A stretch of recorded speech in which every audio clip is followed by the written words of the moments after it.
Yeah, this week's articles, because two important documents have been released by the government. One is budget and the economic survey. So some articles from that also I have incorporated in today's lecture. Okay? Yeah. We'll start with the second article. No bar on contesting 2 seats in one poll. There is a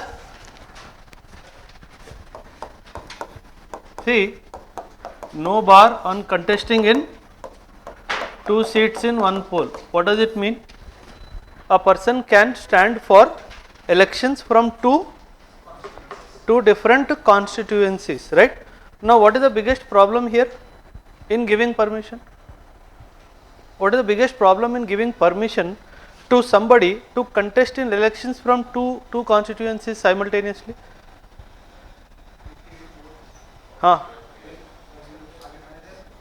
If that individual wins in both the constituencies, he has to resign from one constituency. It means that that constituency will again go for a by-election. So that is the reason why, see, because conducting election is a very, I will not use the word painful job, but it is high expenditure is involved. So many state machinery gets what you call engaged in conducting the elections, right? So in this backdrop, what happens is, if this person wins from both the constituencies, if he does not resign from one of the constituencies, then both the constituencies are deemed to be resigned.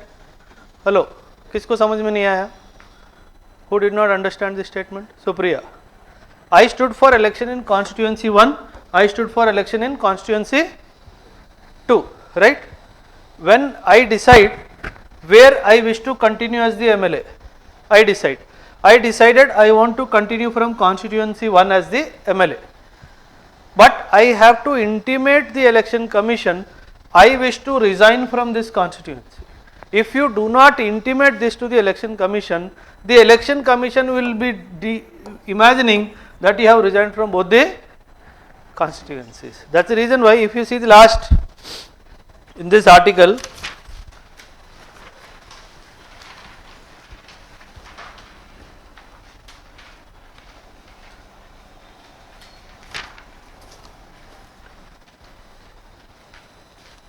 see, section 70 of the Representation of People Act states that if a person is elected to more than one seat in either house of parliament or in the house or either house of the legislature of a state, then unless within the prescribed time he resigns all but one of the seats, all the seats shall become vacant. So he has to intimate to the election commission which seat he wants to keep, which he wants to retire. But the problem is, the moment he takes a decision to resign from this particular constituency, now the Election Commission of India becomes responsible to again conduct a by-election. So that is how this has been a debate between the Election Commission of India, the Supreme Court and the government. Should we allow contesting in elections in more than one constituency? But problem what happens is, you have to think from the perspective of a candidate also. See, what happens is, say Modi is contesting an election. What is the constituency of Modi? Varanasi. Varanasi is the constituency of Modi. If Modi loses an election in Varanasi, what will happen? Polity.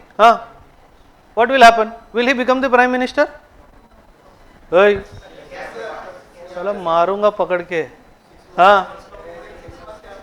Within 6 months he has to find a way to enter the parliament, right? Otherwise the gatekeeper will say please get out, right?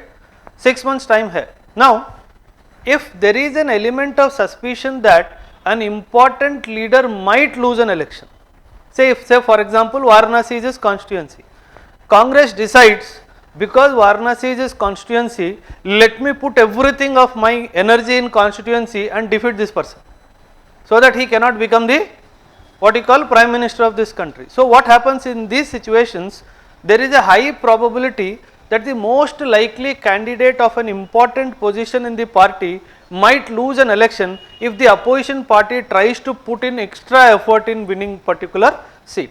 So that is the reason why generally you will see those positions people will fight from more than one constituency, right. So that is the reason why from the individual's perspective also you have to give him that choice. So if say for example he wins from Varanasi and one more constituency say Allahabad also he stood. Now the moment he wins here, if he loses here naturally no problem. But if he wins here also, then Allahabad, if he has to make a choice whether he wants to continue to be an MLA one from Varanasi or Allahabad.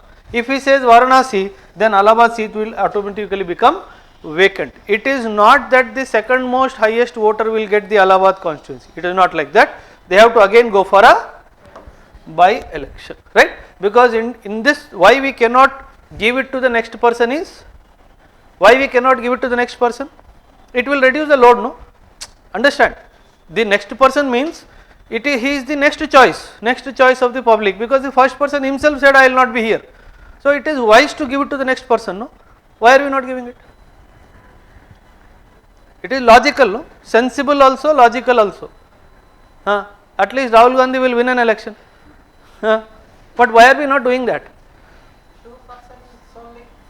Why are we not doing that? Can go down and get it. You ask him to give, he'll give. One of you can go. Sir, two contestants or two more contestants participate chestare. That's what I am saying. If the second most can be given, see class lo first rank vachinodu lekapothe second rank monitor chestam vaadu raleda aa roju. So why are we not giving it to the second person? What is stopping? Whoever voted for the first person, we should know the opinion of them also.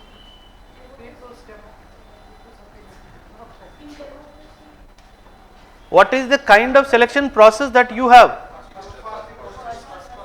And in that you have prescribed a percentage of vote also, no? You have said he should get, but are you using that criteria here? Are we using first past the post per individual level? No, we are not using that. So now instead of, see what happens is, here Narendra Modi is from which party? BJP. Good, yeah. I thought you will say Congress. Okay. At times I also feel so. So he is one from BJP. Second highest who got the vote, he is from INC, Indian National Congress, right? Now, as she said, most of the people have voted Narendra Modi to power. Now, if I give it to the second person, the power will go from one party to the other, but the people technically did not vote Modi. Getting it? So that is how, despite of the fact that it is ease of convenience to give it to the next person, it cannot happen in India because of these reasons, that you need to go for a by election. So that is the biggest challenge in our country. Okay? You open the article, the Supreme Court rejected a petition to bar candidates from contesting from more than one constituency in the general or assembly elections. It means somebody filed a petition that people should not be allowed to fight in more than one constituency at the same time. So Supreme Court rejected that petition. What Supreme Court said? Supreme Court called it a matter of parliamentary sovereignty. ये word बहुत important है UPSC में. Parliamentary sovereignty. What it is saying is, if you want the restriction to come, let the government bring a law to that effect. You pass a law, you bring a law, you pass a law, and then you decide that an individual can contest from only one constituency. It is not my prerogative to what you call listen to this particular matter. I am rejecting this proposal. It is not that I do not believe in this. I may believe in this, but this is not the way to bring this change. For this, you need to go back to the parliament so that they make a law prohibiting a person to contest in election. That is why it is called a parliamentary sovereignty. Very, very important. Okay? So parliamentary sovereignty and political democracy. These are the two words which Supreme Court is using. The matter squarely falls within the legislative domain. So what the Supreme Court says, this is a legislative matter, because the independence of legislature, executive and judiciary is there. I do not want to indulge in this. Okay? Now, one more thing. The new Telangana Secretariat is coming up. Some people are saying it is integrated, assembly bhi usi mein hi hoga and the secretariat bhi usi mein hi hoga. Is it so?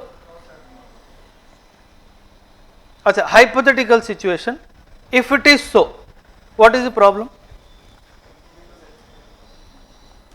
If it is so, the question try to understand. Why assembly is separate, why secretariat is separate?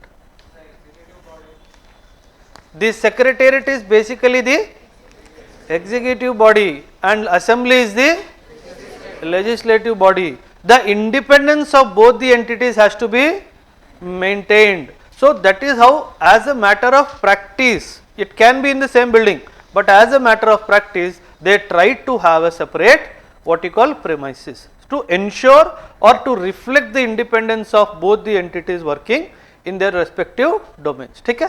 Please try to understand this.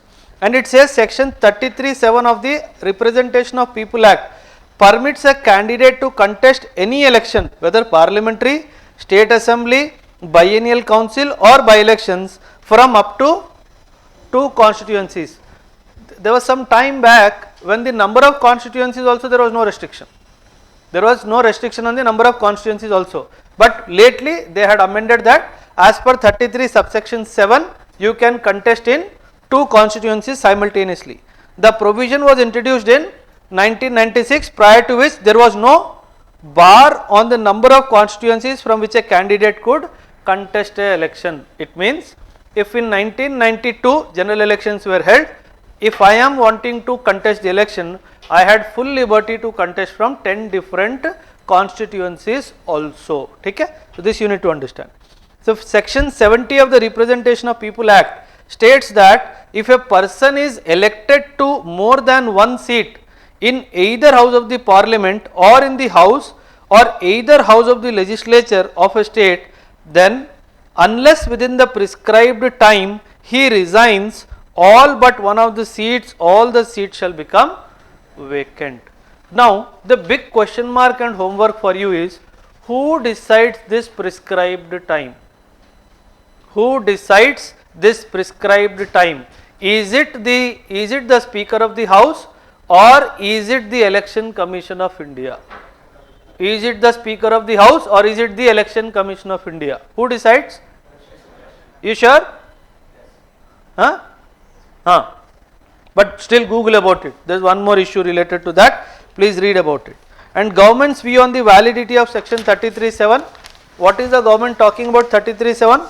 The government is of the opinion that the law cannot curtail the right of a candidate to contest elections and curtail the political choice of the candidate. This is what the government view. And before the amendment, candidates could contest from any number of constituencies. The government had said the restriction to 2 constituencies was reasonable enough and there was no need to change the law now. When the Supreme Court threw the ball in the government's court, this is what the government responded. That the government said, no, we do not have any problem, let this happen from 2 constituencies, we have no issues whatsoever. Okay?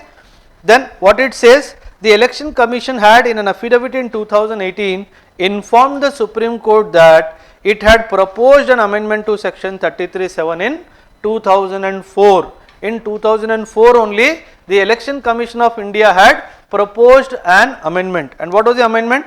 The Election Commission had pointed out that when a person contests election from 2 constituencies and wins from both, he has to vacate one seat out of the 2 constituencies, which means a by-election would be required from 1 constituencies involving avoidable expenditure on the conduct of that by-election. So there is an avoidable expenditure that is incurred. Okay? Very, very important. Just see the last column. Election Commission is worried about the money. What it says? The Election Commission, what it says?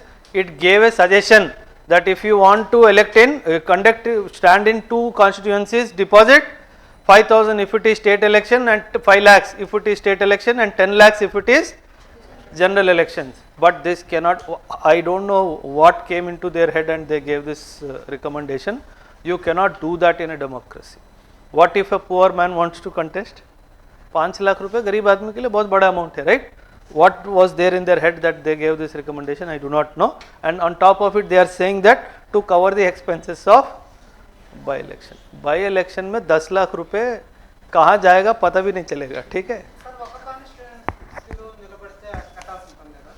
You are not. You don't have to give money to contest elections. Hello, there is something known as deposit. If you do not get how much percentage of votes, your deposit will get. If you do not get,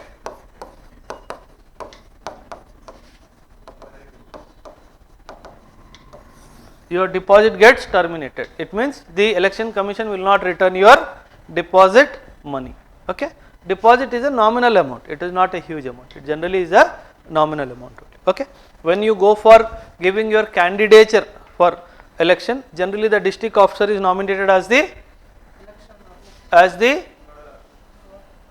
what is the word? District collector is nominated as the returning officer. Please, district collector's role as a returning officer. Arey, by now the things should have been in your fingertips. Huh? Role of returning officer, very, very important.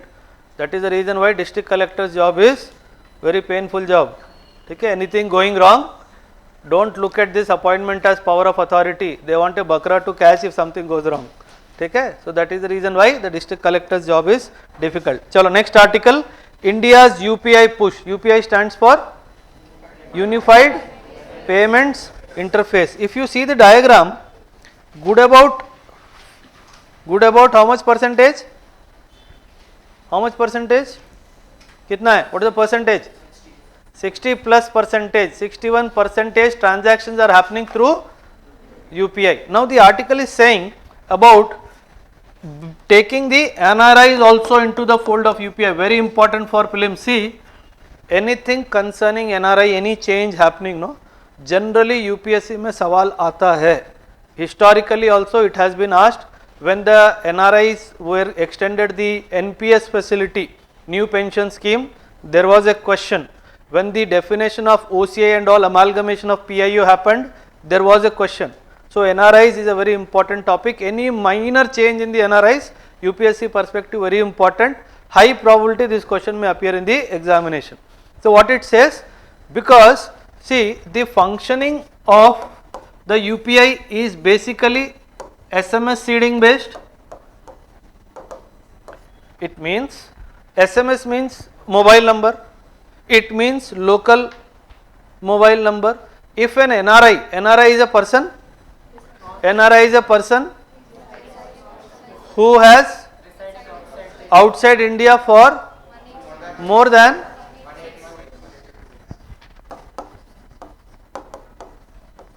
he is called a. Is NRI an Indian citizen? मैं पूछता हूँ. Is non-resident Indian an Indian citizen? Yes.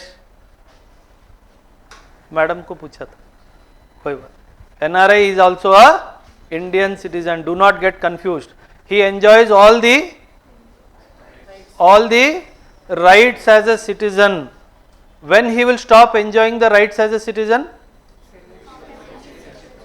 When he will opt for citizenship of the country where he has decided to reside for more than so many days. So he will stop enjoying certain rights.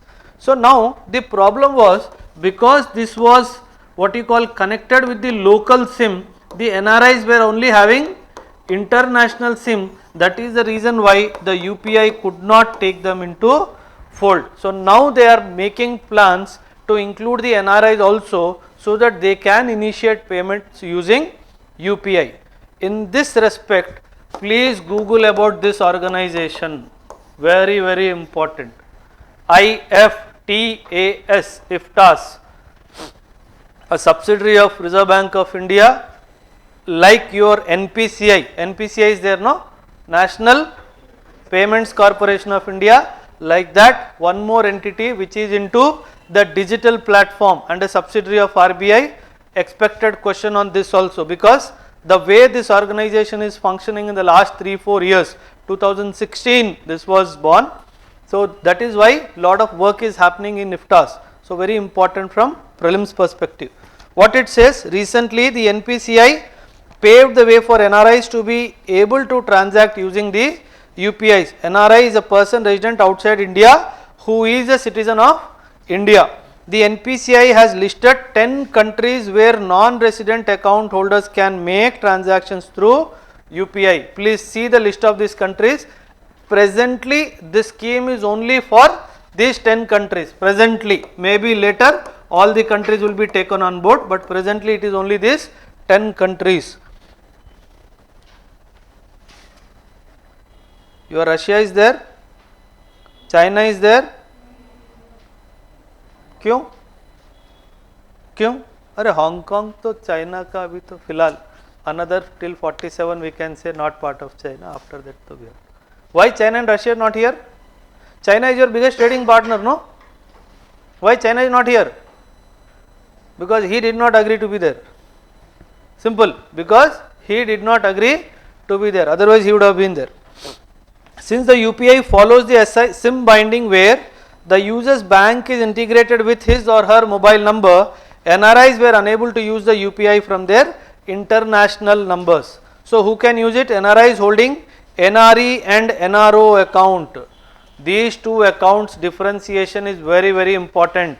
NRE account holder and the NRO account holder with banks in India will be able to register themselves on UPI platforms from their international numbers. So the NRIs holding both the accounts are eligible. Very important.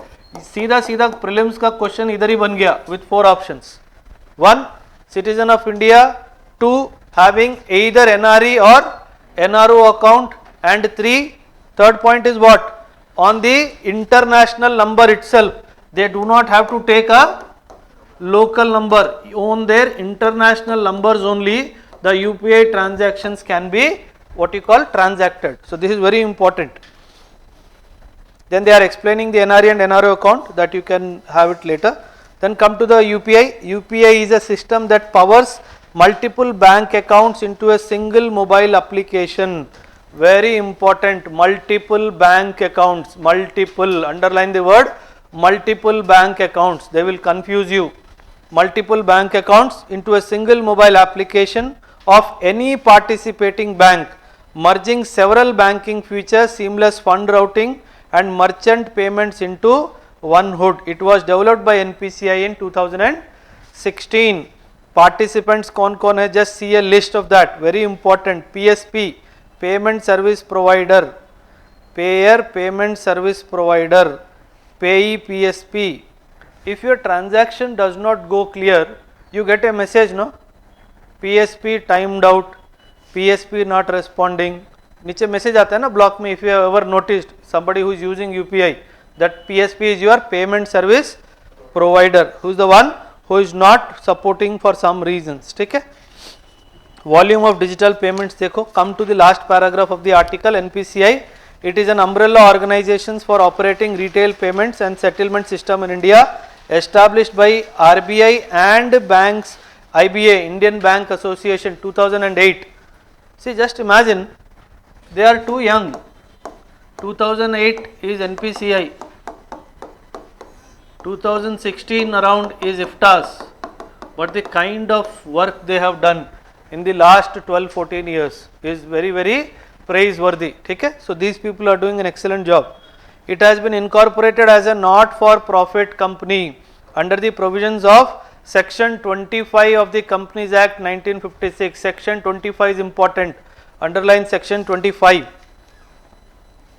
And in the latest Section 8 of the Companies Act 2013, with an intention to provide infrastructure to the entire banking system in India for physical as well as electronic payment and settlement system. Chota box banao. Make a list of all the subsidiaries of RBI. Make a list of all the subsidiary units of RBI. Whichever the subsidiary units of the RBI, make a list of them. Is NABARD a subsidiary of RBI? Is NABARD a subsidiary of RBI? No. Please Google about NABARD. NABARD. When did NABARD get separated from RBI? What was the name of the commission that recommended creation of NABARD as a separate entity? When this happened, there are certain roles, responsibilities which NABARD is doing, but RBI has a role to play in NABARD. What is that role? Try to Google about it. Very important. It has regulatory overview authority over NABARD also. So RBI is regulating even NABARD, which happens to be a regulating entity for the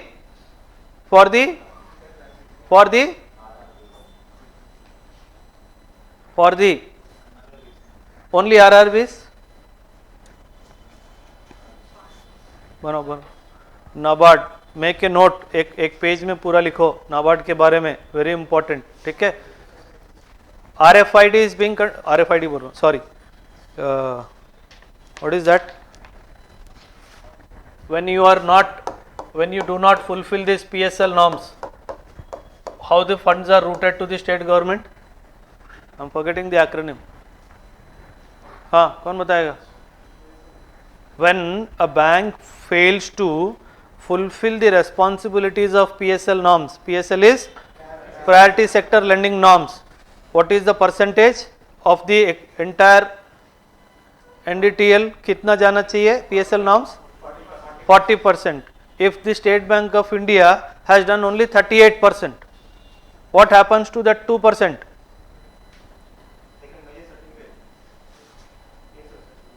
Not PSL certificate. It starts with R. I am also forgetting. R, State Development Fund. आ जाएगा. Don't worry. By the time we cover the class, it will come. The difference amount of money gets routed through that fund to the state, and state tries to make an impression where the PSL norms were supposed to be spent. He is also right when he talks about PSL certificates. The bank say maybe SBI did not spend 40%, there would be some other bank which would have spent 42%, though SBI only spent 38%, he can buy that 2% from the other bank. But the problem is his 2% need not be this 2%, it could be a smaller bank. So maybe SBI has to buy 10% or 50% of that bank to make 2% of SBI, because the SBI volume of transactions is very, very high. So maybe it might have to purchase like this 2%, 5%, 10% from many banks to make it 2% of State Bank of India. ठीक है. Next article, go to the first article, that is your Jharkhand domicile bill. Jharkhand domicile bill, very important. The governor of Jharkhand has returned this domicile bill. Just understand one dimension, that in Jharkhand domicile is decided based on the land records of 1932. This is one dimension. This article is important from the perspective of one schedule called 9th schedule. People who are freshers, my sincere suggestion to Google about this schedule. It has got a long history. 9th schedule has a very strong and vibrant long history. This schedule was primarily inserted with an intention to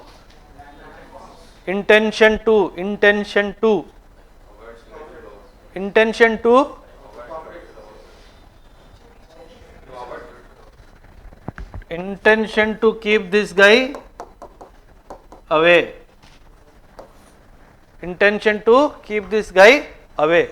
Even today, whenever the state government wants to enact any particular law, bring in particular law, without the fear of judiciary interpreting it or intervening, they will try to dheere se push it into the 9th schedule of the constitution. One state is known for this. The state is Tamil Nadu.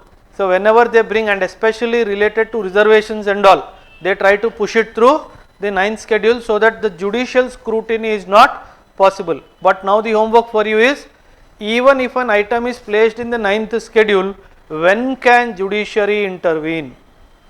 This is the homework. Even if a particular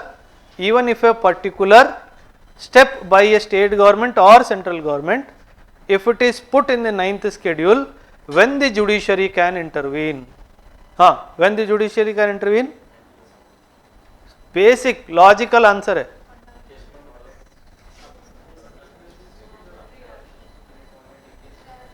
When? He says when it violates DPSP or fundamental right. How many of you agree? When it violates the basic structure of the constitution, that is when the judiciary will say, hello, I am here, you cannot run away from me. So these kind of questions do appear in the prelims examination. Okay? Now, what did the provision of the bill says? See, it is talking about giving the status of local to somebody. See, we know that most of the states were formed during the independence 1947. Some were formed at a little later stage, like our Andhra was formed in 56, right? Andhra Pradesh state was formed in 1956, 1st of November. 1st of November is our happy birthday, right? Matlab Andhra people. Now Telangana people will say, how dare you make that statement? Okay? So now, say for example, but this state is Jharkhand state is a very new state, which was born in 2000. Okay. Now, the problem is, whenever a state is newly formed, finding out the domicile of an individual becomes a big challenge, because the duration is very small. So in this, what Jharkhand did was, to come out of this difficult situation, it decided the 1932 land records as the reference point to decide whether a particular individual is a domicile of Jharkhand or not. If the name of himself or his ancestors, if it is mentioned in the 1932 records, he will be automatically deemed to be a domicile of what you call Jharkhand. It says if somebody name is not there, then he gave it way out. He said that those who have lost their land records or are landless people can approach their respective Gram Sabhas for their inclusion. There is a high probability, because this is related to land. I may be poor, I may not have any land. So how will I justify my presence? You will go to the Gram, what you call Sabhas for their inclusion. This is what they said. Now, one more dimension, only local persons as identified under it would be eligible for appointment in class 3 and class 4 positions of the state government. The bill would come into force only after the centre carries out amendments to include it in the 9th schedule, putting it beyond the judicial scrutiny. So this is where the challenge comes. And we will see the arguments against first, then we will come to the four arguments. Come to the arguments against the bill.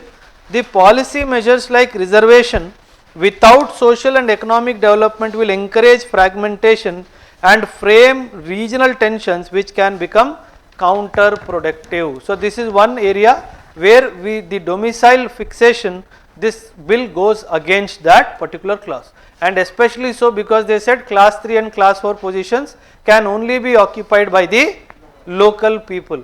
Jharkhand was known for one more thing that they did.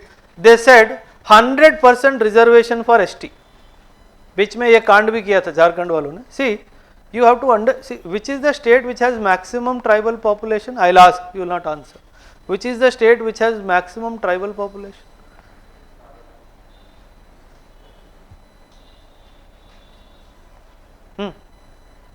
कौन बताएगा?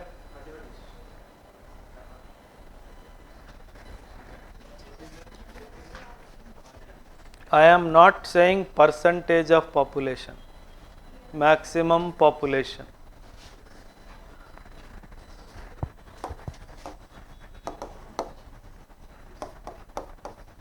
I am not giving answer, I am giving options. Very good. Last option को अच्छे से पढ़ना.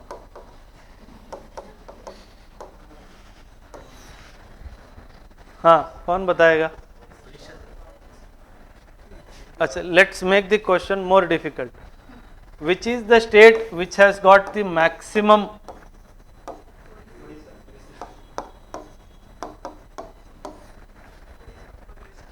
PVGT stands for particularly vulnerable कौन है रे ये? Who are these people? How many tribes in India? Scheduled tribes? Sir कहाँ से लाते हो ये क्वेश्चंस? हाँ? How many PVGTs? 75 there. If I am right, scheduled tribes we have 705 in our country. Scheduled tribes. ठीक है? Total scheduled tribes. In this, the particularly vulnerable tribal groups are 75. What is the criteria for the classification of a tribe as a PVGT? There are 4 criteria, no? They should be in the hill area. Archaic method of agriculture, they are still using the age old method of agriculture. Second, homogeneous group in small number. Third is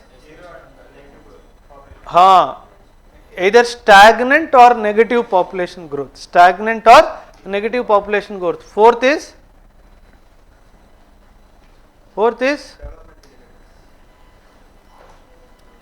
Fourth is alienation. They do not mingle with each other. And for the PVGTs, please make a box. Various programs of the government, very important in this budget. The government gave thousands of crores for the PVGTs. What is the amount? If I remember correctly, some 15,800 crores or something. The government has given to the PVGTs, particularly vulnerable tribal groups. So much amount of money is going. So very important from the examination perspective. You should know the distribution. You need not by heart all the tribal groups, but you should know the concentration where it is more. A particular state or a particular geographical area, east में ज़्यादा है, central में ज़्यादा है, west में ज़्यादा है, south में ज़्यादा है. This you should know. And in the PVGTs, which is the largest scheduled tribe, also you should know. ठीक है? Please Google about it. Box बनाओ. Very important in prelims examination. Largest PVGT. ठीक है? चलो, coming back to Jharkhand, because Jharkhand is also one of the state where large percentage of its population is basically tribal. So what it did, various areas of Jharkhand are covered under the 5th schedule, very important schedule. When it comes to tribes, 2 schedules are important, no? The 5th schedule and the 6th schedule. The 5th schedule is for all states other than our eastern sisters, right?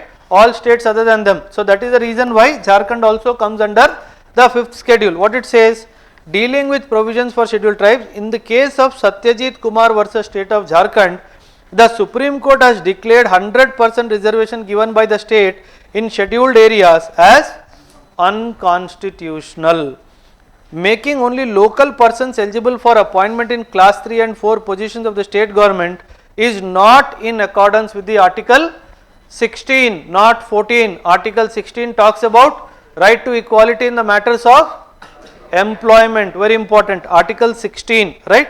And according to Article 16, subsection 3 of the Constitution, only the Parliament has been empowered to impose any kind of conditions in the case of employment under 35A under special provision. The state legislature does not have this power. Very, very important for prelims. Believe me, very important, because what happens in the heat of the examination, we will commit this mistake.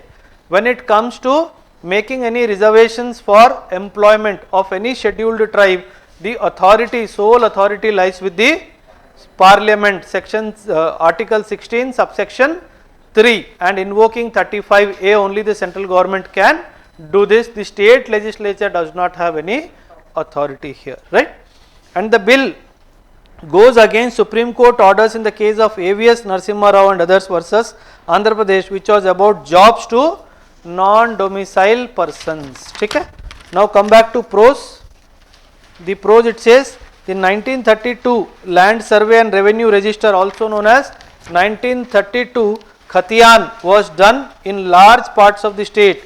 It was observed that migration of people from other states to Jharkhand had negatively impacted the original inhabitants Moolvasis or the aboriginals. Moolvasis are what you call domicile people. In the Hindi name of domicile people is Moolvasi, right?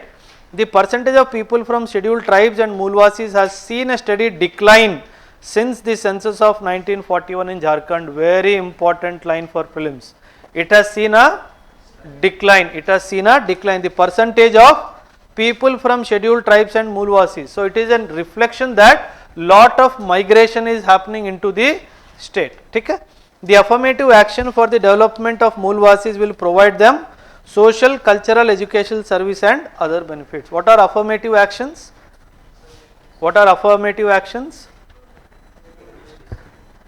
Give me an example of an affirmative action. Reservation is one example of affirmative action. Anything else? Economy में बोलो, economy में बोलो. Give a program name. Can I say Manrega is also an affirmative action? Can I say Manrega also an affirmative action? The National Social Assistance Program is also a classic example of your affirmative action. NSAP याद है? NSAP किसने start किया था? Who started NSAP? मुश्किल है, तुम लोगों का मुश्किल है. ठीक है? Please Google about NSAP, very important. The Modi government is now going closer to the NSAP. Come to the paragraph where 9th schedule के बारे में लिखा है. The 9th schedule became a part of the constitution only in the year 1951 when the document was amended for the first time. Which is this document? The constitution itself was amended for the first time. It was created by the new article called 31B, created by the article 31B, which along with 31A was brought in by the government to protect laws related to agrarian reform and for abolishing the zamindari system. Very, very important. See, this particular move of the government of India is known for the reason for your development today. If you remember, very recently Pakistan Prime Minister came on air and he said the first thing that India did, one important step India took as a independent country is abolition of the zamindari system, because that is when the landlordship went away. That is when people started working hard on their fields because they deemed that land to be their own land. That is how the class divide got what you call further fragmented, which did not happen in Pakistan. Even today did not happen. That is the reason why you will see in Pakistan large areas of lands, 1000 acres, 2000 acres, 10,000 acres also are held by bureaucrats, by your military personnel, by political leaders even today. That is the biggest reason why Pakistan is not developing. The people are rich, the country is poor. Okay? That's why. Also there was an article on taxing the agricultural income, no, recently. There was an article in Indian Express where it is talking about, is it the right time to tax agriculture? I wish to do dare, truth or dare with Modi on this. I dare that he will impose certain tax on agriculture income. Not possible. Not possible. May not be the right time. May not be the right time. Election से पहले तो बिल्कुल भी नहीं. उसके बाद में देखते हैं. ठीक है? Yeah. Now, while Article 31A extends protection to classes of laws, Article 31B shields specific laws or enactments. For example, when Tamil Nadu backward classes, scheduled castes and scheduled tribes, reservation of seats in the educational institutions and of appointments or posts in the services under State Act 1993 ran into legal obstacles in the 1990s for reserving 69% of the seats in colleges and jobs in the state government. To save it from legal trouble, its reservation provision was then included in the 9th schedule. Very important. When Tamil Nadu law was challenged in 2007, very, very important case law, IR Koilo versus State of Tamil Nadu, the Supreme Court ruled in a unanimous verdict that while laws placed under 9th schedule cannot be challenged on the grounds of violation of fundamental rights, Kushwant, cannot be challenged on the grounds of violation of fundamental rights, they can be challenged on the ground of violating the basic structure of the constitution. That's what I said. It cannot be challenged even if they take away your fundamental rights at DPSC, but it can be challenged when they affect the basic structure of your constitution. Okay? Chalo, move to the next article. Next article we have completed. Now come to the AISHE, All India Survey on higher education. Very, very important article. This is basically an extract from the economic survey. Extract from the economic survey. The Union Ministry of Education has released data from All India Survey on Higher Education, which shows a 7.5% increase in student enrollments across the country. Underline the word 7.5% increment is there in enrollments, right? And the total students enrollment reached how much? 4.13 crores is the total students enrollment. The rise in distance education. This survey also revealed that in the year when the COVID-19 began, there was a 7% rise in enrollments in distance education programs also. Increase in enrollment of students from weaker sections. There were 2 lakh more SC students enrolled in 2021 compared to the previous year. About 3 lakh more ST students and 6 lakh more OBC students getting enrolled for higher education. Very, very important. So, enrollment by the weaker section into higher education has only increased. OBC, SC and ST, all the 3 alike has increased, and overall enrollment has reduced. While the increase was noted in absolute numbers compared to 1920, the proportion of SC students dropped to 14.2 in 2021 from 14.7. The proportion of OBC also dropped to 35.8% from 37% previous years. So, there was an increase in the absolute numbers, but when it comes to the percentage wise, there was a drop in the enrollment. Very important. Data for minorities. The proportion of Muslim students enrolling on higher education dropped. Very important, underline this word. The proportion of Muslim students enrolling for higher education has dropped, while the proportion of SC, ST and OBC has increased. Okay. Also the proportion of other minority students dropped. So both related to minorities, the enrollment percentage has dropped. Women participation. Female enrollment in higher education had increased to 49%. Thanks to B.R. Ambedkar. Thanks to B.R. Ambedkar. To 49% of total enrollments compared to 45%. The gross enrollment ratio for all enrollments increased by over 2 points to 27.3. So this is the overall, right?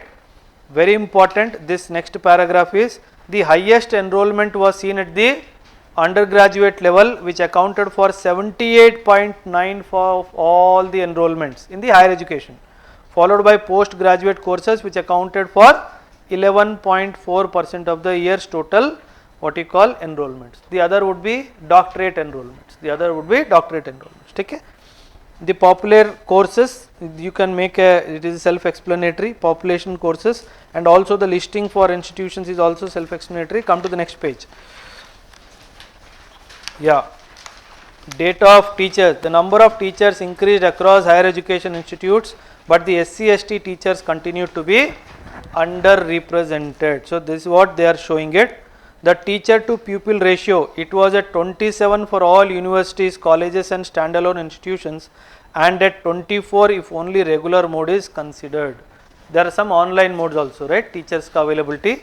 So teacher to pupil ratio is 27. 27 for how many students?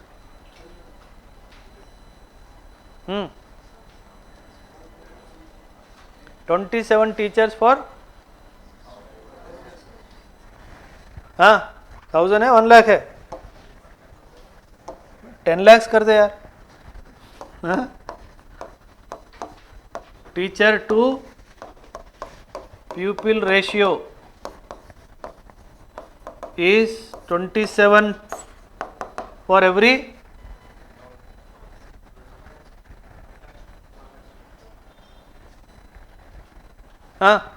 Logic. Apply logic. एक class में कितने बच्चे होते हैं? 100, 60 to 80, 60 to 80. Now imagine, you will get the answer.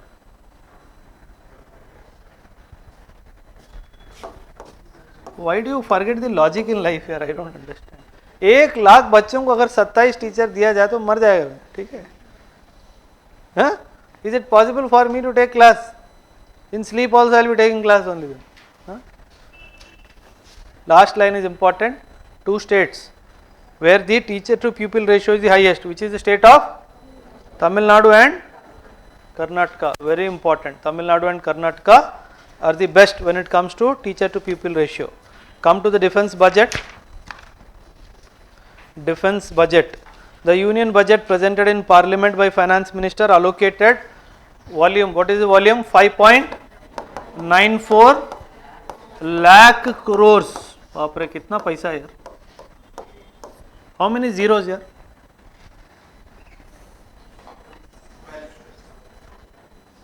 7 plus 5. ठीक है?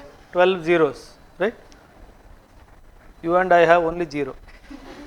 These people have 12. ठीक है? Yeah. A 13% increase year on year from last year's budget estimate.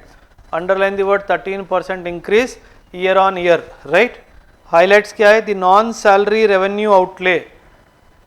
See, the biggest revenue expenditure of the defense is what? One is salary, the second is pensions. This is the biggest problem in defense, the salary and pensions. So to address this particular issue, government came up a scheme called one rank one pension. It only increased the outlay. Your OROP only, who said OROP? OROP only increased your pension bill. What is OROP? Anybody? I did not ask the full form. I know you all are good at full forms. No matter whatever rank they are, same pension. See, earlier what used to happen was, say they in 2005 one colonel sahab would have, if I commit a mistake in colonel, they'll kill me, isliye I was a little, if he retired in 2005, say for example, if he getting 1 lakh pension, there is a probability that somebody who retired in 1985 again as a colonel, he is still alive. Probability is there, he is still alive.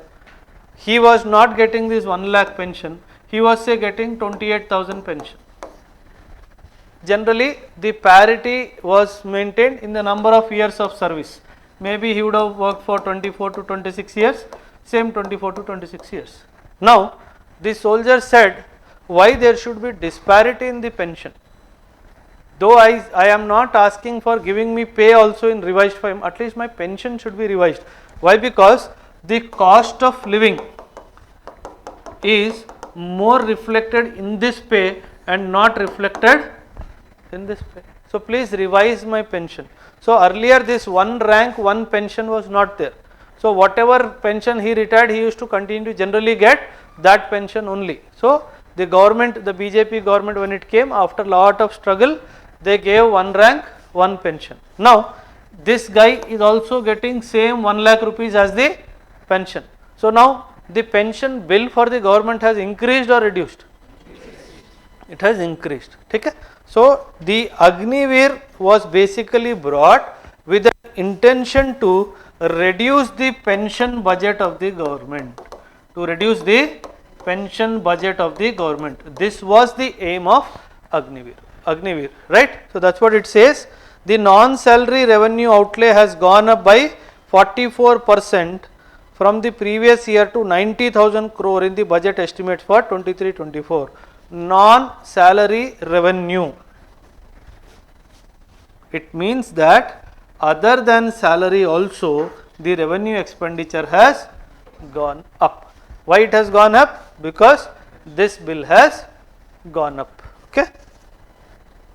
Gautami, feeling sleepy? Okay. The fund, feeling sleepy? Wash your face. You don't want to wash, you want to sleep. The fund allocated to sector the following purpose. This clear to the sustenance of weapon system. This will cater to the sustenance of the weapon systems and platforms, including ships and aircrafts and their logistics. This will cater to the sustenance. It means them the increase is not only because of this increase is also because of the cost of maintenance of the defense equipment, which happens to be a revenue expenditure. So these kind of lines will be asked in prelims, so you should be clear. So this is the breakout they have given. Come to the capital expenditure for defense. In that point number 8, it received a nominal 7% increase compared with the 33% rise in the country's overall capital expenditure commitment. It means our increase in the capital expenditure, though it is there, but when compared to the overall capital expenditure of the government, it is much more reduced. Okay? So 7% increase in capital expenditure. And capital expenditure for military modernization also saw a 6.7% rise by so and so crores on year to year basis. Agniveer's enhanced allocations will also cater to training aids and simulators for Agniveers and ensure that they achieve the set standards of training for induction in the defense forces, right? And then they are talking about an Agniveer corpus fund also. Okay? So Agniveer, this will cater to the Seva Nidhi severance package to be given to Agniveers on completion of 4 years. You remember they said after completion of 4 years they will get a certain amount of money, one time money as pension disbursement, only one time, it will not be monthly, right? Individuals would have to contribute 30% of their monthly income to the fund during service, which will be equally matched by the government. So this point please make a note, this can come as a bit in the prelims. Okay? And for pensioners, there is also a major hike in the allocation of defense pensions on account of the OROP, and the allocation they are giving because of the dearness relief also. What is this dearness relief? What is this dearness relief? Somebody who is very dear, they will release this money to them? Nahin? Based on CPI? CPI? CPI? The dearness allowance. The dearness, what is this dearness word meaning? Dearer means increased, right? In economic parlance, dear has a different meaning, right? Dear means things becoming costlier, right? So the dearness allowance based on the inflation trajectory in the what you call economy, based on an index called CPI, IW, the government will announce DA, increase or reduction once in 3 months. Why so much of silence? Afternoon after biryani, it is very difficult to sit in class. I know that. Equally difficult for me also to take class, but still I cannot sleep while taking class. So I will not allow you to sleep while taking class. Take it? So don't sleep. Try to hold on for another half an hour, not much, another half an hour. Take it? In fact, I had promised my foundation students that we will try to revise last month's Pura current affairs also. I will ask questions to them. I was told everybody is prepared. Pawan, Kushwan did not sleep all night, at least to show that he is studying, because he stays with me. Even if he cannot answer, at least he can say in front of you only I slept at 3 and got up at 5. So you cannot ask any questions to me because I have proved that I was awake. So we are ready for the show after this, my foundation batch students? No? No problem. I will talk to you after they leave. We will have a one-to-one, man-to-man talk. Okay? Chalo. Good. Come back. So for the dearness relief also certain amount of money is generally get. See, budgeting is a very tedious job.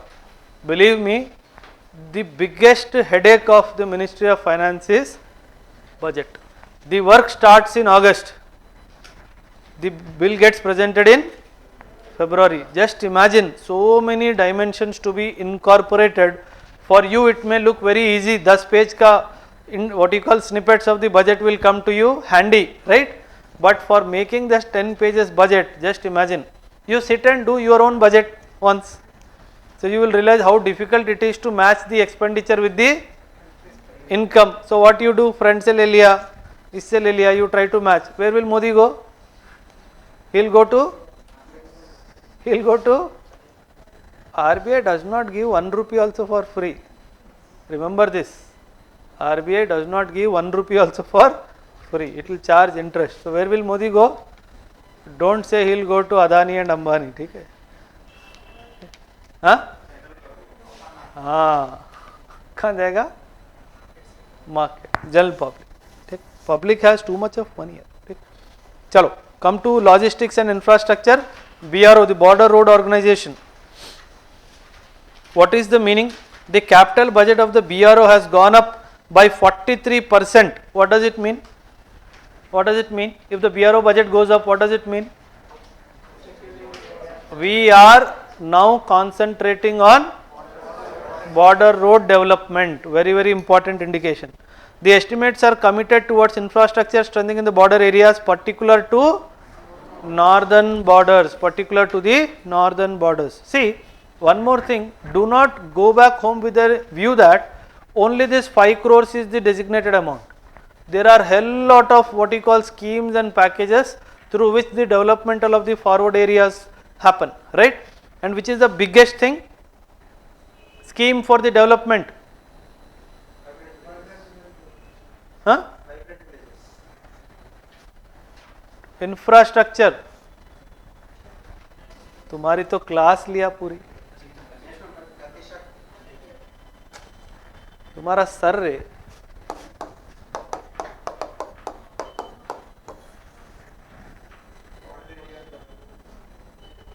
इतना पैसा लगता है उसमें पता है BADP 50 kilometers from border to 50 kilometers, so much of amount of money spent by the government. It is a centrally,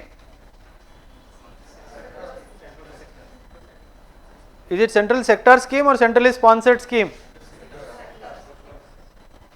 It is centrally sponsored scheme, not a central sector. That is the reason why northeastern states and hilly states 90% central government, 10% state government, rest all 60-40 ratio, centrally sponsored scheme. I came to Bangalore to teach you this. Huh? Rashmi, you still forgot? Chalo. Last is very important from prelims perspective for different arms of force. Very important. A 6.7% year-on-year increase has been earmarked for the army, 16.32 so and so crores for the navy, 10.696% for the air force.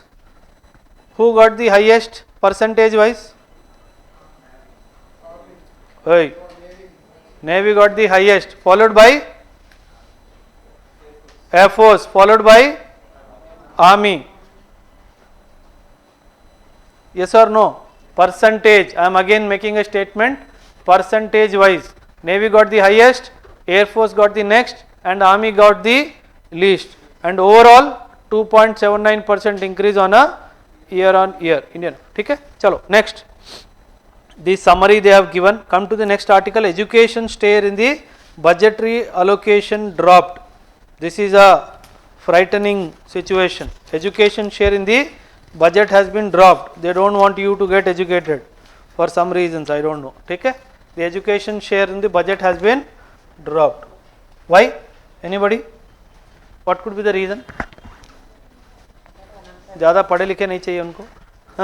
On one side they are talking about Skill India program and all those things, but why are they dropping the education share?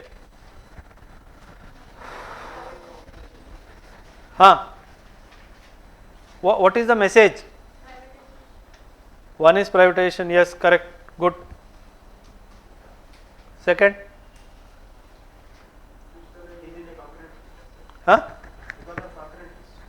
Because of? Yes, it is in education is in concurrent list. Yes, I agree. Now, many things are in concurrent list, no? Okay.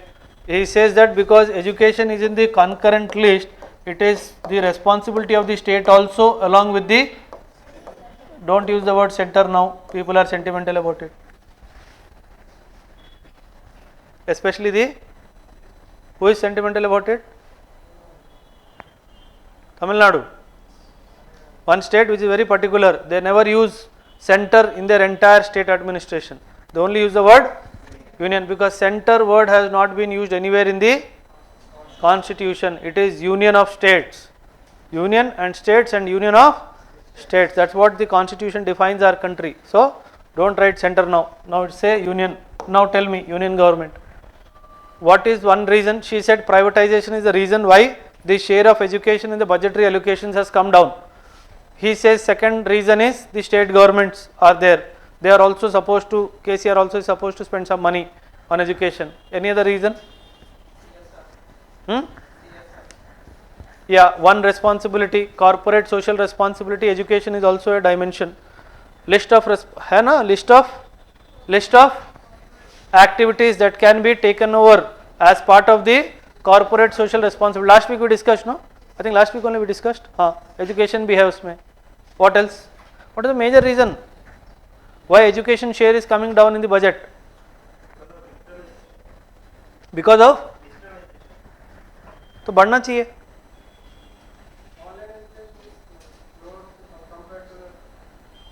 But where is government giving online education?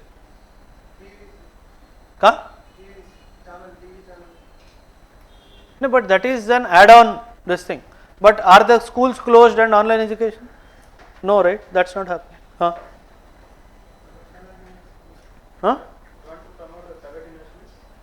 Privatization. Think. Why the government is getting away by reducing the educational load? The most prominent answer is this only. It says, तेरा भी जिम्मेदारी है, तू भी निभा. But what is the major reason? When this percentage is decreasing, why? Because last 4-5 years, if you see the number of institutions that have come up, because that was a phase of increasing till 2021, it was a phase of increasing the number of institutions of higher education. So whenever you are seeing this decrease, don't see this decrease overall. This is only in comparison to previous year. Don't forget that. It is only in comparison to previous year, because from 2016 till 2021, government specifically tried to target to bring in more and more educational institutions, especially in the higher education. The number of IITs, the number of AIMs, all these have gone up drastically. So that is the reason why there was higher budget allocation.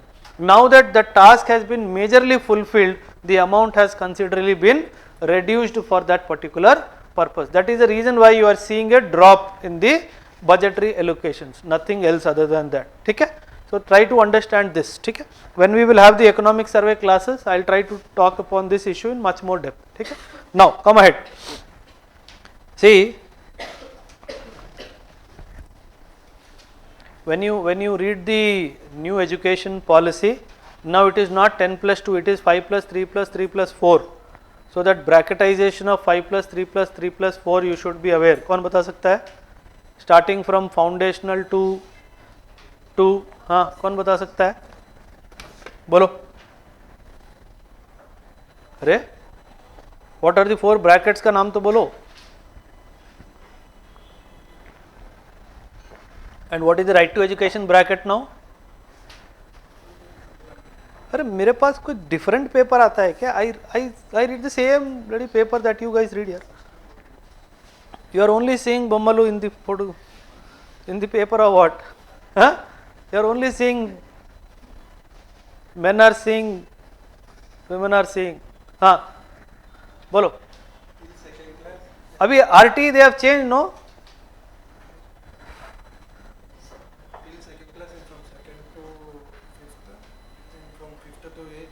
Fifth, the foundational stage is up to second class, as he says, 3 to 8 years.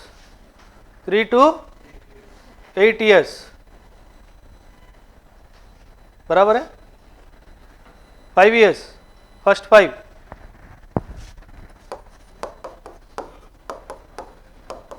This is the division. In this 3 plus 2. 3 years is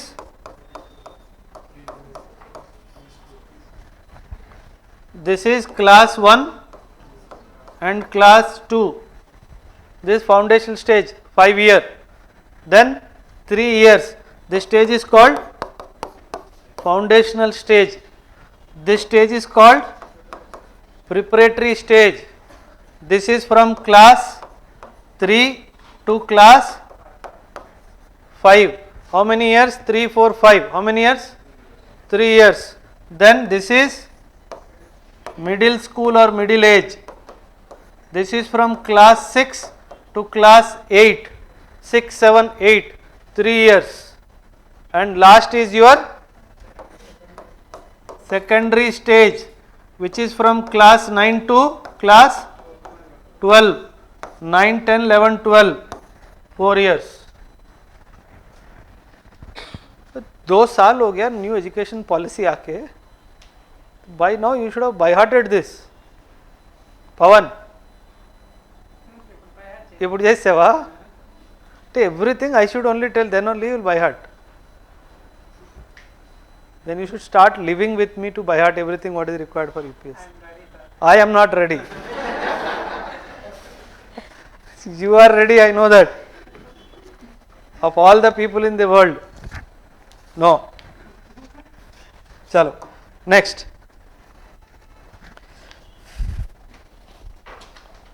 Come to the next page, budgetary estimates. The share of education in total expenditure declined from 10.7% in 1920 to 9.1% in the first COVID year and remained stagnant in the following year before being raised to 9.5% in the budgetary estimates for 2022 and 2023.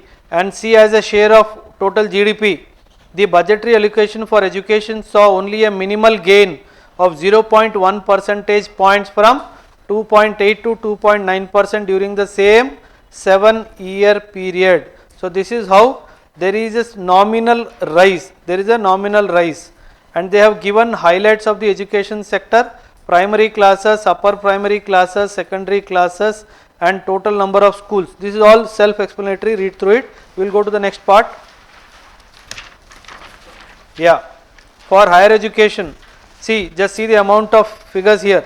The number of medical colleges in the country increased from 387 in 2014 to 648 medical colleges in 2022. So earlier it was very difficult to get a medical seat. Now it is very easier to get a medical seat. By PC Pawan, go back. Believe me, you will be a better person there. అది ఖచ్చితంగా అయిపోయిన అయిపోయింది. And the number of MBBS seats have increased from 51,000 to 96,000. Also, although the report did not provide data segregated for public and private enterprises, right? The number of IITs rose from 16 to 23 and IIMs increased from 13 to 20.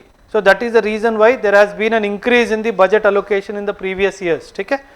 And in 2014 there were 723 universities in the country, which have increased to 1113 universities, and this concept of deemed universities has also come into effect, right?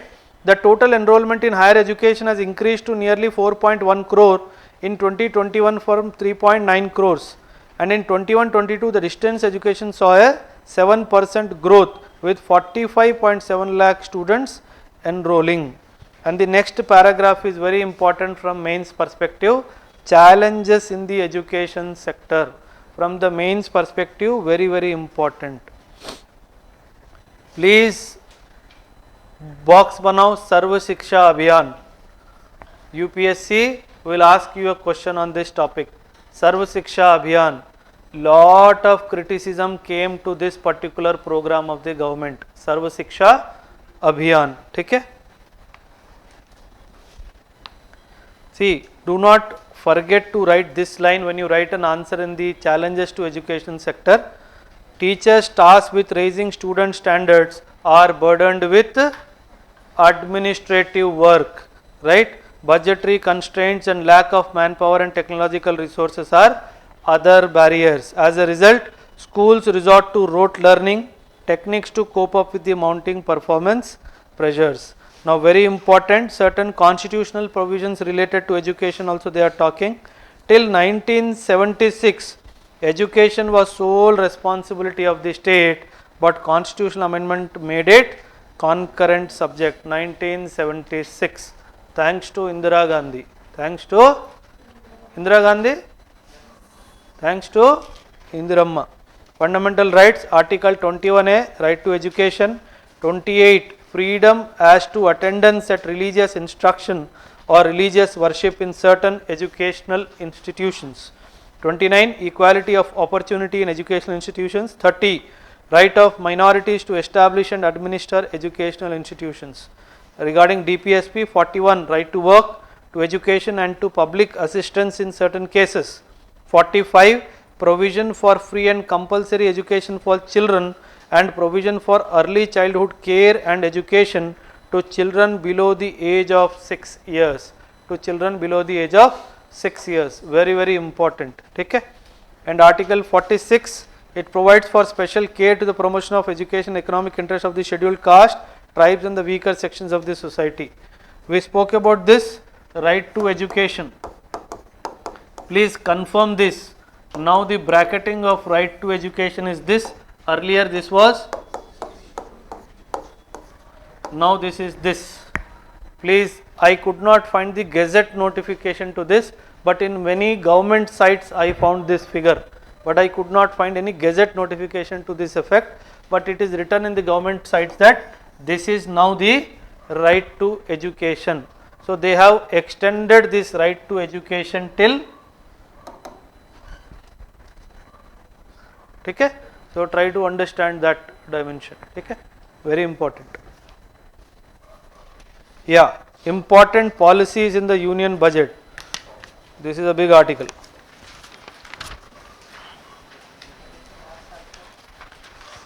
Just the important policies, there are many though. PM Vishwakarma Kaushal Samman, PM Vikas, Vishwakarma Kaushal Vikas, very important. This is primarily targeted at artisans, ARTISANS, very, very important. So this is what, when this program was particularly launched, the PM made a statement that India was land of artisans. So we need to do something about them, especially when we talk about artisans, we talk about pottery, we talk about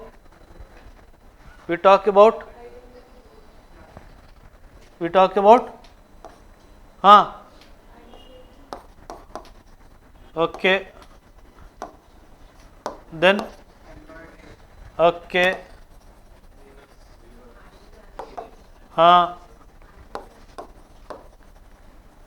what did you say, ma'am? Okay, handicrafts, okay, toys, very good. It could be wooden toys, it could be anything.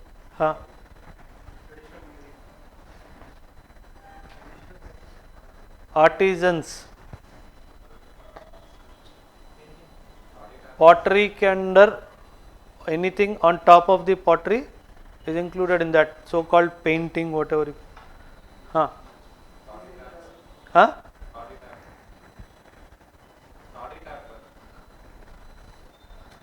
I doubt whether they are in the artisans category. I don't think so. Just check up. I am not sure. That's why I'm not making. If going by the logic, I don't see them in that. Going by the logic, but if they are there, try to Google it. I don't know. Toddy tappers, I remember I have read somewhere, but I am not able to correlate. One more. Weavers to bol diya.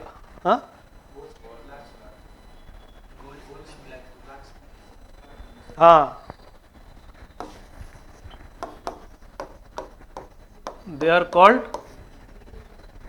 beaders. Okay? So that's where the artisans. So he says that artisans are provided financial assistance under the PM Vishwakarma Kaushal Samman scheme. The new scheme will enable artisans to improve their product scale, quality and reach, integrating them with the MSME's value chain. Very, very important. So integrating them to the MSME value chain is the most important step that has been taken with respect to artisans. Okay? Next, आत्मनिर्भर horticulture clean plant programme, ठीक है, disease free planting material for high value horticultural crops at an outlay of 2200 crores. Please make a list of horticultural activities. Horticulture activities, please make a list. A question can come through a list. They will give you 5 to 6 horticulture items. They will ask you to find out which are from the horticulture. So please make a list of these horticulture items, right? And high value horticulture crops. In this there are some segregations. In this, one of the segregations is high value horticulture crops. Can anybody give me an example of high value horticulture crops? Horticulture क्या है? What is horticulture?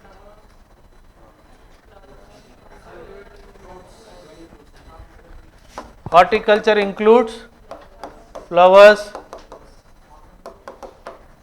ornamental flowers also included. When you talk about this, now give me the example, one here, one here. Okay. Some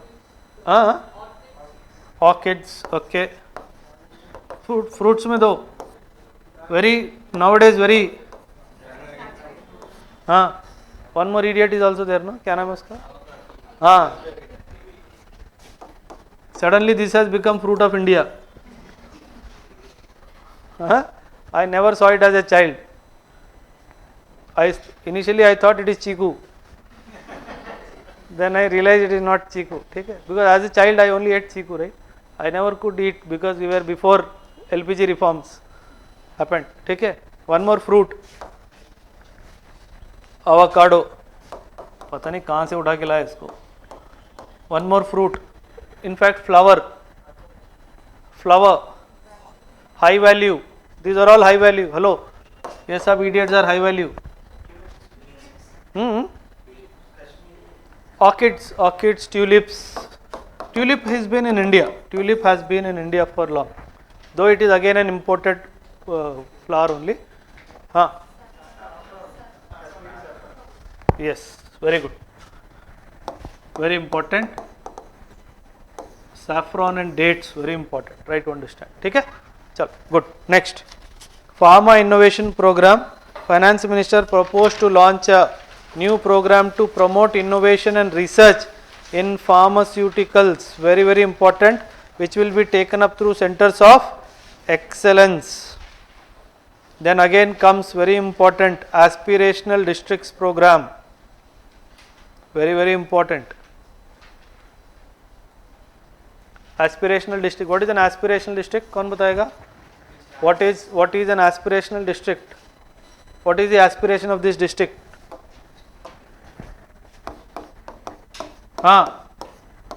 Aspirational district program. One entity is very closely associated with it. Niti, which district is known to be an aspirational district? कौन बताएगा? Ma'am, can you try aspirational district? You have heard this word before? You have heard this word? Can you tell what it is? You can tell, but you don't want to tell. Something like that. Okay. Yeah. Where objectives of the government are. Which districts are classified as aspirational districts? Where objectives of the government are. Which districts are classified as aspirational districts? What is the message when a district is put as an aspirational district?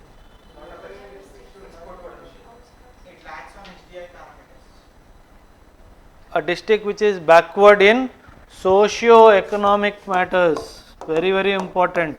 This district is called a aspirational. भैया नीति आयोग का एक report है aspirational district programme का. Please Google it and read that report. Aspirational district program. There are 49 parameters. In that 5 broad parameters are there to define a district as an aspirational district program. Which are those 5 parameters? In those 5 parameters, percentages have been given. Health का कितना है, education का कितना है. Health has got the highest percentage, if I remember correctly, 30%.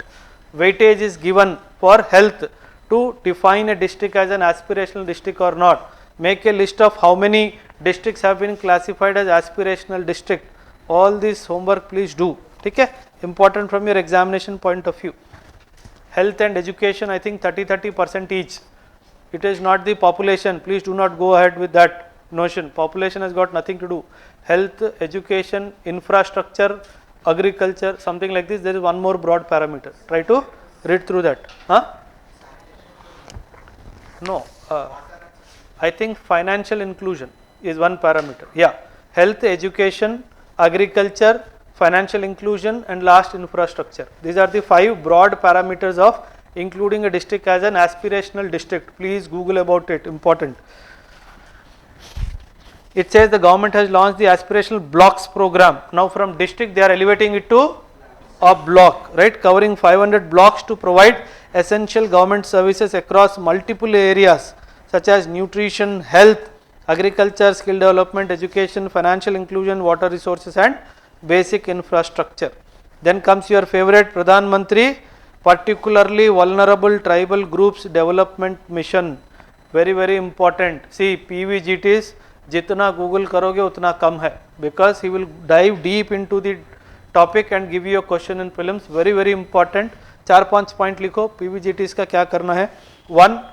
Criteria for what you call declaring a particular tribe as a particularly vulnerable tribal group. Then what is their percentage of population to the overall population? What is their percentage of population to the overall population? ठीक है. In 1975, make a note, 1975 there were 52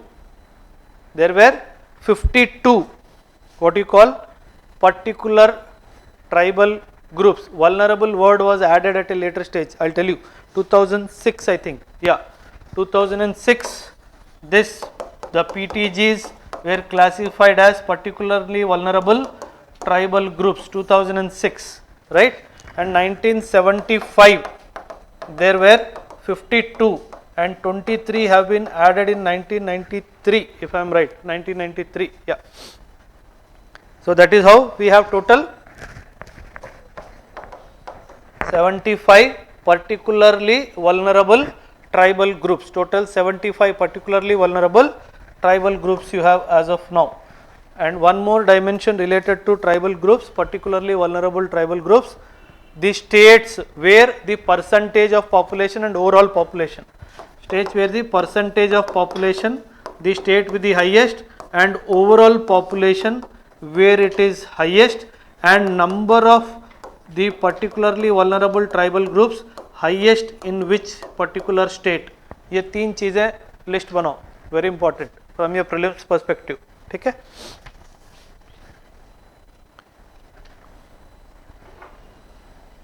So now they are talking about PVTG development mission will be launched to improve the socio-economic condition. The mission will saturate the PVTG habitations and families with basic facilities, so and so they will give.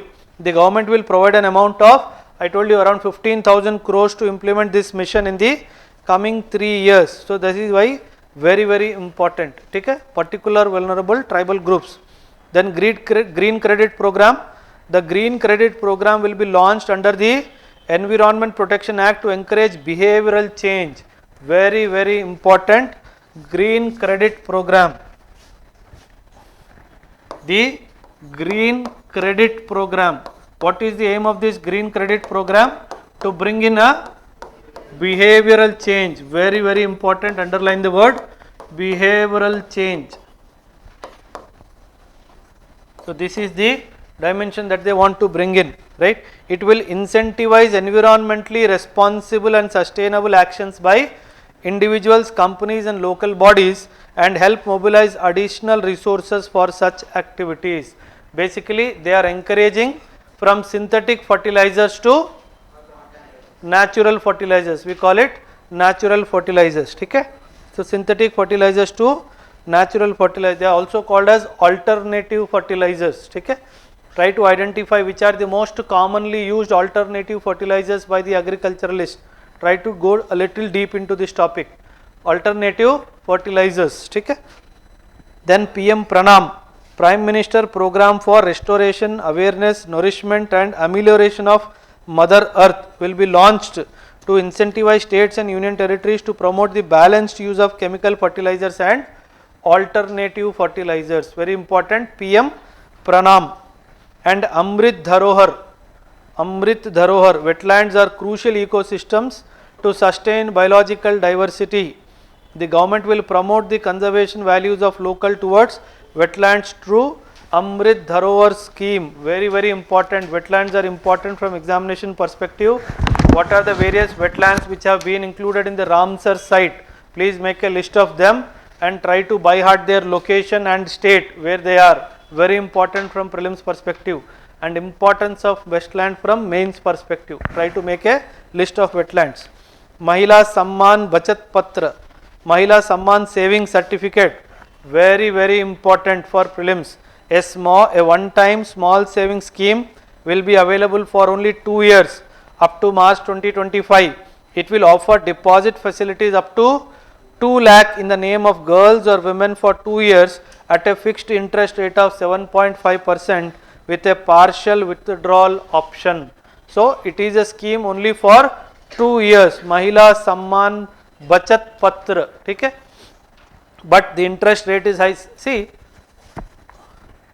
why is it that the interest rates when you take loan from the banks in India are higher in comparison to the Western countries?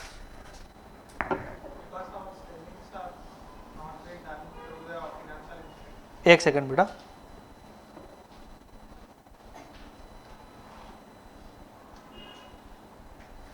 हाँ, कोई बोल रहा था. हाँ, बोल.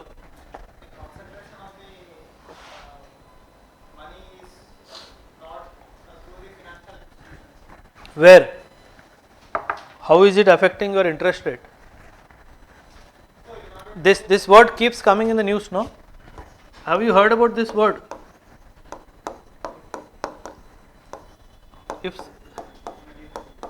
how many of you are hearing this for the first time? Please raise your hand.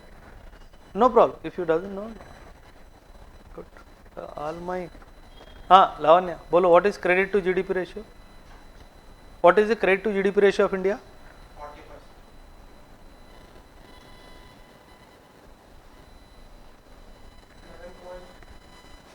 What is credit to GDP ratio? What does it mean? उसका मतलब क्या है? What is credit to GDP ratio? हाँ, लावण्य.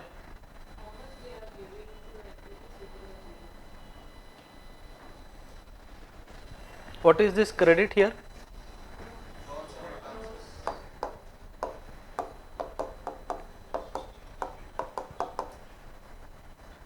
This credit is, Google करो, what is the institutional credit ratio in India? Credit to GDP ratio in India, Google करो. I know America, I know India. America is 160%. India कितना है? देखो 86 है, 115 है. I don't remember India's exactly, but I do remember America's. मैं दुश्मन की खबर पूरी रखता हूँ. 84% India, huh? That's what. So I am closer. 84%. Mind is still working. America it is 160%.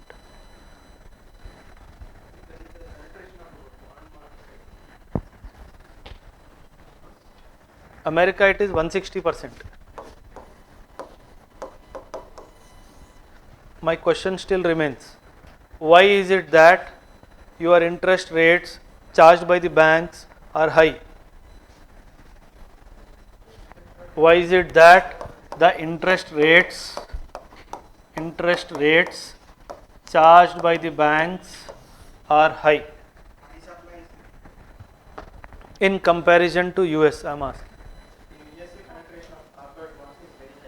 Penetration of corporate bonds. some English is talking, I don't know that. Corporate bonds.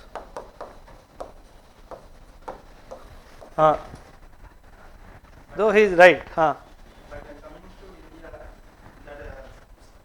penetration is very low, but other developed countries. That is not the answer. Answer is very simple. Apply logic, you will get the answer. When can a bank give lower rate of interest? When can a bank give lower rate of interest?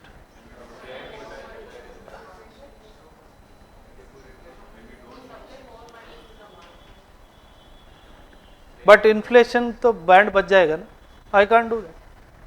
So when can you make bank give more money to you at less rate of interest?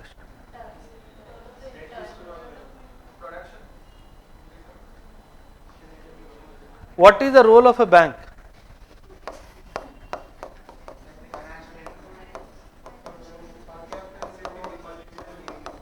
रुको रे रुको. Nobody is anywhere closer to the answer. Financial intermediation है? What does it mean?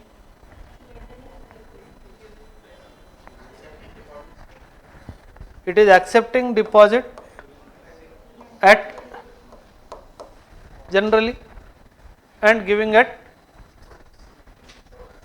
This is making your interest rate higher.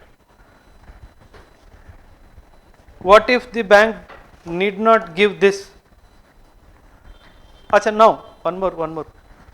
छोटा सवाल. Who told the banks that this should be your rate of interest? मारूंगा ना इतना.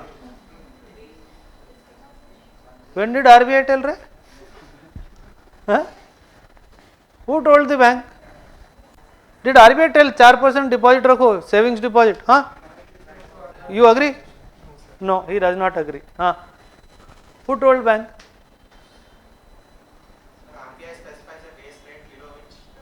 That is for lending. I am not talking about lending.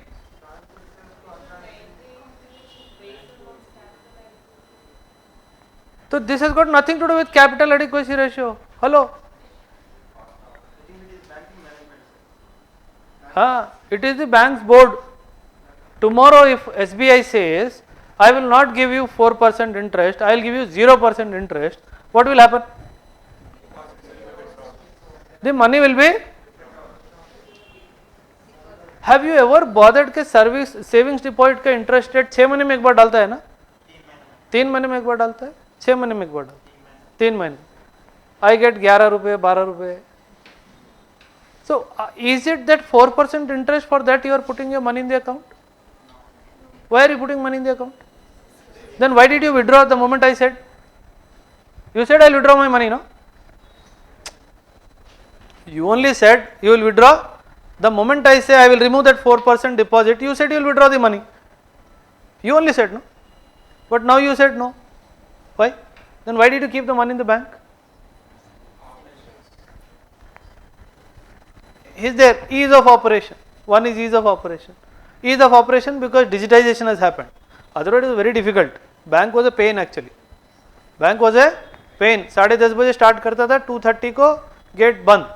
Afternoon 2:30 के बाद let the heavens fall, no transactions today. This was the case. We have seen this case. In US, the deposit interest is. That is the reason why he is able to give loan at a.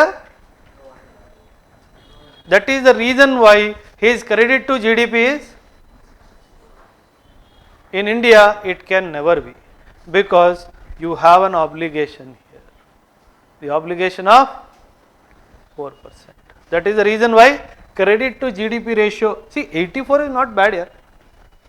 Hello, 84 is not bad, but much more can be achieved. The point he said, when you tap the bond market. ठीक है? Now try to understand what I tried to tell. ठीक है? चलो, अमृत धरोहर पता नहीं क्या बोल रहा है. हाँ, वेटलैंड्स हो गया ये. नेक्स्ट, महिला सम्मान भी हो गया. गरीब कल्याण, गरीब का कल्याण कुछ तो होगा मेरे लिए. हाँ, पीएम गरीब कल्याण अन्न योजना. Why this word Anna is added here? Huh? Who is this Anna? Acha, this is that Anna. I didn't know here. PM Garib Kalyan, it is Anna Yojana. Anna को add A भी added किया है. A scheme to supply free food grains to all priority and Antyodaya households for the next year will be launched under the PM Garib Kalyan Anna Yojana. Very, very important from prelims perspective. This particular scheme. Antyodaya households का eligibility criteria बनाओ. Underline Antyodaya households eligibility criteria. Make a list of eligibility criteria. And this scheme will be implemented from 1/1/23. It ensures nutritional and food security with the entire expenditure of about 2 lakh crores to be borne by the. It means it is a central sector scheme. Pradhan Mantri Garib Kalyan Anna Yojana. It is a central sector scheme. Next, Deen Dayal Antyodaya Yojana National Rural Livelihood Mission. Please Google about NRLM, National Rural Livelihood Mission. If you have not made your notes till now on the NRLM, this is the time. The Deen Dayal Antyodaya Yojana and the NRLM achieved success by mobilizing rural women into 81 lakh self-help groups. The government will enable the self-help groups to reach the next phase of economic empowerment through the formation of collectives or large producer enterprises, each with several members managed professionally. So now from self-help groups they will be promoted to large producer enterprises with professionals managing their affairs. Self-help groups, it is generally the members of the self-help group that manage. They make a box. Various programs supporting the self-help groups. Make a box. Various programs supporting the self-help groups. Various programs by the government supporting the self-help groups. Make a list. Pradhan Mantri Awas Yojana. The outlay for the Awas Yojana enhanced by 66%. Very huge amount. Please, what the government has promised.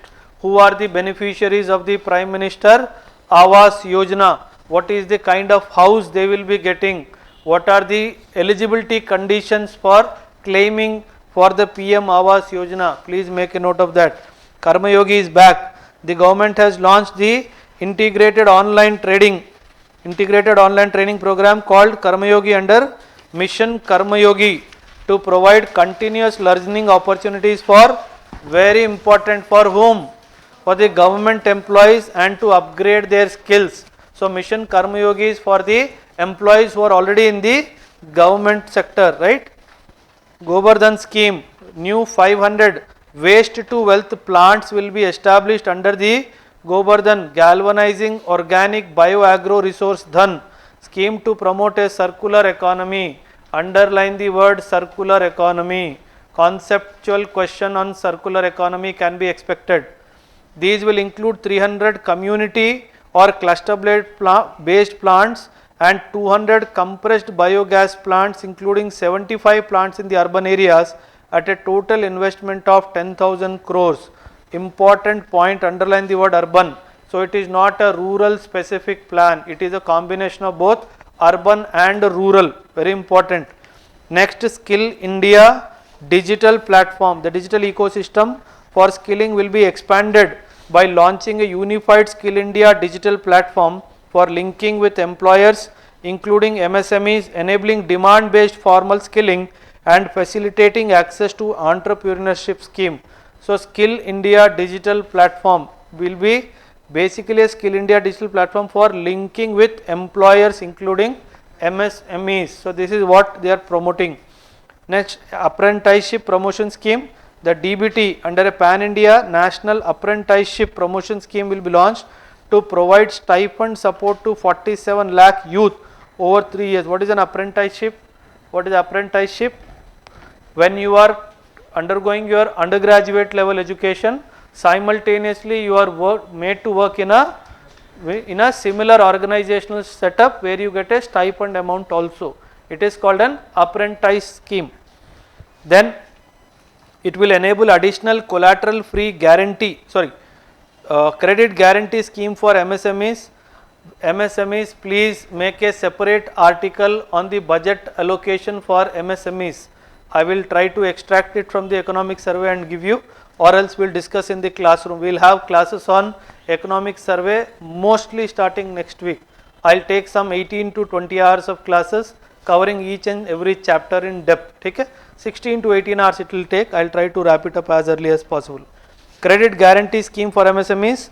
The government will revamp the credit guarantee scheme for MSMEs through the infusion of 9,000 crore corpus effective from 1/4/23. It will enable additional collateral free guaranteed credit of rupees 2 lakh crore and the cost of credit will be reduced by 1%. So this particular scheme for the MSMEs is important in this particular what you call budget allocation. Saving scheme. The maximum deposit limit is enhanced to 30 lakhs from rupees 15 lakhs for the senior citizen saving scheme. So for the senior citizen, the saving scheme limit has been enhanced from 15 lakhs to 30 lakhs.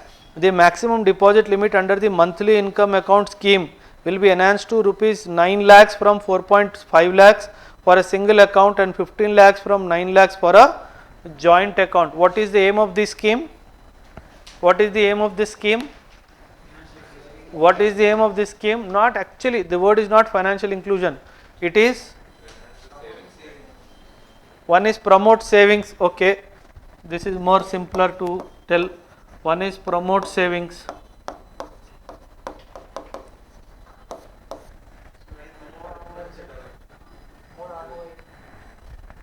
ROI is not the correct.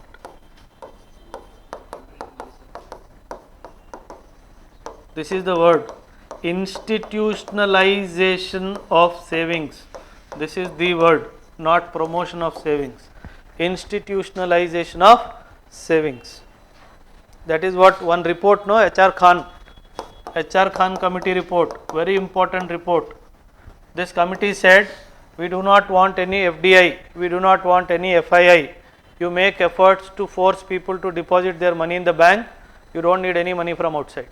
So that's what this committee said. That is what he spoke about, institutionalization of saving. We talk about institutionalization of credit, no? The same way institutionalization of savings. Okay? Even today, many families have a habit of keeping money at home and not depositing in the bank. Primarily black money only. Okay? Primarily black money only. White money कहाँ घर में रखता है कोई? 80 रुपया कोई घर में रखेगा? 80 rupees. प्रधानमंत्री कौशल विकास योजना, very important programs for youth. Please make a list of programs run by the government targeting youth. Very important for your interview. Make a list of programs being run by the government targeting the youth. Now the big question is, who is youth? Now the big question is, who is youth? हाँ, कौन है भाई? 18 to 24, 27. Hey, कौन था ये? Who is trying to include me also? What is the definition of youth? Don't say Rahul Gandhi is youth.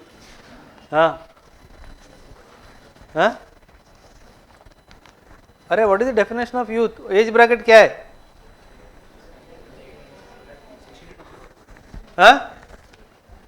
मुश्किल है यार. 24? 15 नहीं होगा youth. Don't worry. Till 18 you are legally a child. What is the site? No, don't go with world standards. India में हो, ठीक है? 18 to 29 if I remember it correctly. ठीक है?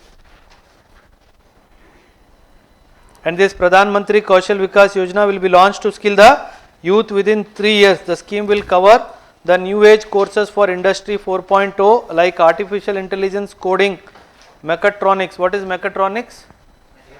Both mechanical and electronic related courses which primarily include courses related to robotic applications also. Okay? And IoT is Internet of Things. Pawan, what is IoT? No idea. IoT.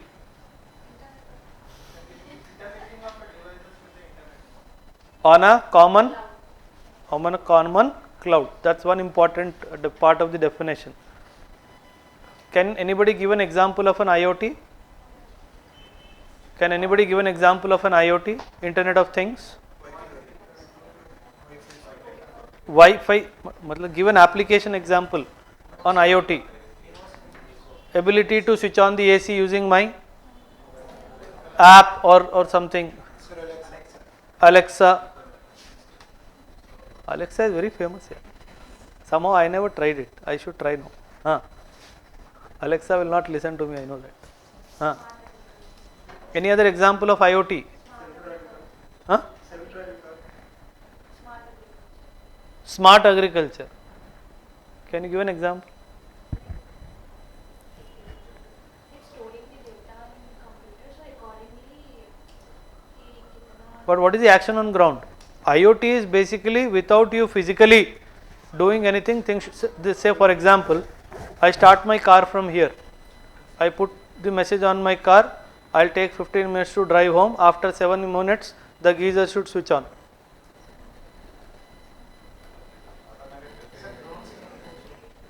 Drones, nahi. Because drones are controlled, no? Like? Oh no, but that is you have to give a command. But that drone, that particular drone, you are controlling through line of sight, no? Robotics is yes. Automatic drip irrigation. But is it based on the moisture level in the soil? Yes, sir. It is based on the moisture level, then it is yes. If it is timed, then it is not. If it is based on the soil moisture, it is yes. Okay? Good. Prime Minister Matsya Sampada Yojana. Fisheries is one sector, lot of work is happening. Fisheries में से एक सवाल आने का chances है very high. Matsya Sampada, because very recently also and in the last 6 months, government, RBI, NABARD collectively doing big steps, taking big steps in fisheries. So try to, and they are now planning to bring the fisheries into the folds of cooperatives also.